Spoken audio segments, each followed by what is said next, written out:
बड़ा सवाल है, चांद पर कैसे बसेगी इंसानों की बस्ती? चांद पर बसे शहर का नजारा कैसा दिखेगा? क्या चांद की जमीन पर भी धरती जैसी फसल लहराएगी? क्या चांद की धरती पर खेती मुमकिन है?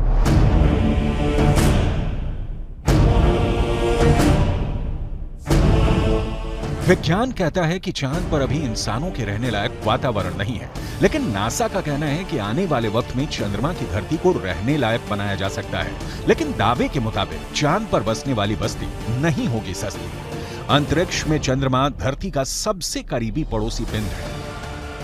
पिछले 6 दशकों में इंसानों ने 100 से भी अधिक मून मिशन को अंजाम दिया है। सभी मिशन को कामयाबी नहीं मिली, लेकिन इन मिशन ने चांद को सबसे ज्यादा खोजा जाने वाला स्थान बना दिया और अब चंद्रमा पर जीवन की संभावनाओं की तलाश हो रही है।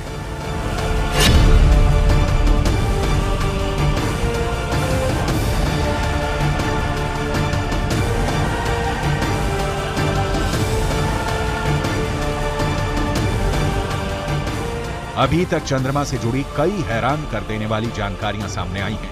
दावा किया जाता है कि चंद्रमा की मिट्टी में कई तरह के खनिज हैं। चांद की सतह पर पानी होने के भी सबूत मिल चुके हैं। वैज्ञानिकों का मानना है कि चांद पर जीवन के सबूत भी मिल सकते हैं। संभावना जताई जा रही है कि भविष्य में चंद्रमा पर मानव बस्ती बसाने का सपना पूरा हो सकता है, लेकिन यह काम इतना भी आसान नहीं है। चंद्रमा पर इंसान के कदम भले ही साल 1969 में पड़ गए हों,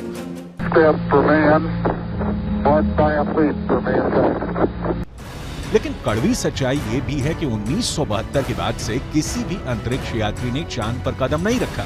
जब से इंसान ने चांद पर कदम रखा है, तभी से वहां इंसानी बस्ती बसाने की चर्चा चल रही है। 1972 से अभी तक 51 सालों में कई मून मिशन भेजे गए और उससे जो जानकारी हासिल हुई, उसके बाद से अब चांद पर मानव बस्ती का सपना जल्द आसान हो सकता है, लेकिन ये बहुत अधिक खर्चीला भी हो सकता है।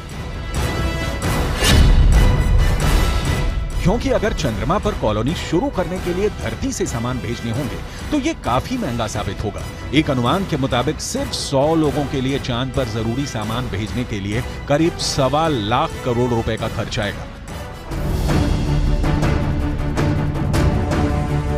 ऐसे में अगर चांद पर इंसान को रहने लायक बस्ती बसानी है तो सबसे पहले रोटी, कपड़ा और मकान जैसी बुनियादी जरूरतों को पूरा करना होगा, जिसमें सांस लेने के लिए हवा, पीने के लिए पानी, पेट भरने के लिए खाना, हवा के दबाव से लैस रहने लायक जगह और रोशनी के लिए बिजली जरूरी होगी।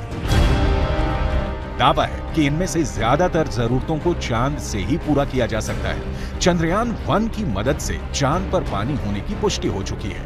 पानी की खोज के बाद इसरो अब चांद पर जमी बर्फ का विश्लेषण करने में जुटा है। चांद की सतह की बनावट को समझने में लगा है।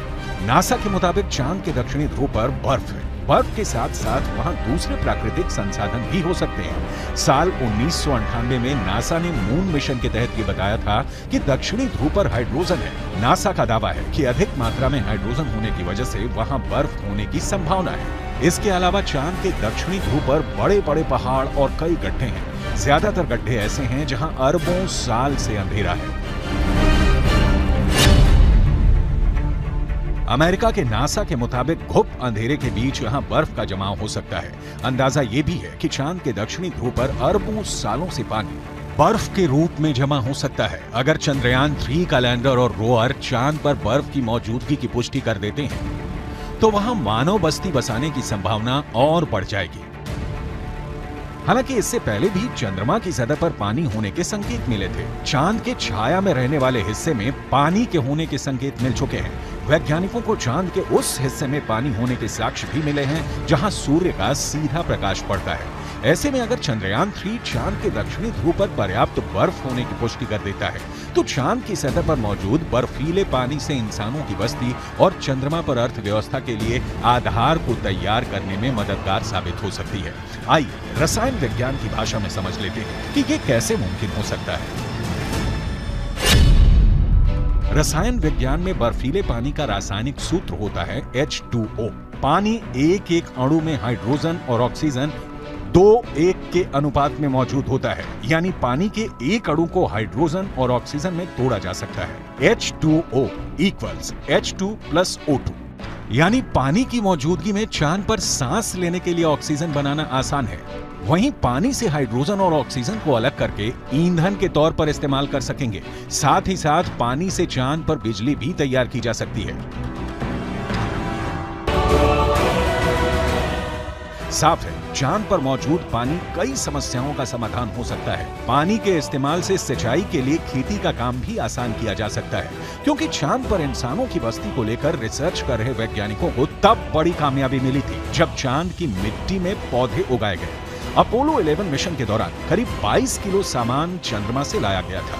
इसमें तकरीबन 50 चांद के चट्टानों के टुकड़े और चांद की मिट्टी शामिल थी। शोधकर्ताओं को इस बात का बिल्कुल भी अंदाजा नहीं था कि चांद की धूल भरी मिट्टी में कुछ उग भी सकता है या नहीं। उन्होंने इसे एक प्रयोग के तौर पर लिया कि अगर अगली पीढ़ी में कोई चांद पर जाता है तो वहां पर कुछ उगा सकता है। जो नतीजे सामने आए उसने वैज्ञानिकों को चौंका दिया। ऐसे में अगर चांद के दक्षिणी ध्रुव पर पर्याप्त मात्रा में पानी नहीं मिलता तो चांद पर बस्ती बसाने का सपना अधर में लटक सकता है। यानी चांद पर सस्ती बस्ती बसाने में चंद्रयान 3 बहुत बड़ा रोल निभाने वाला है, जिसकी शुरुआत चंद्रमा के दक्षिणी ध्रुव पर भारत के धमाकेदार दस्तक के साथ हो चुकी है।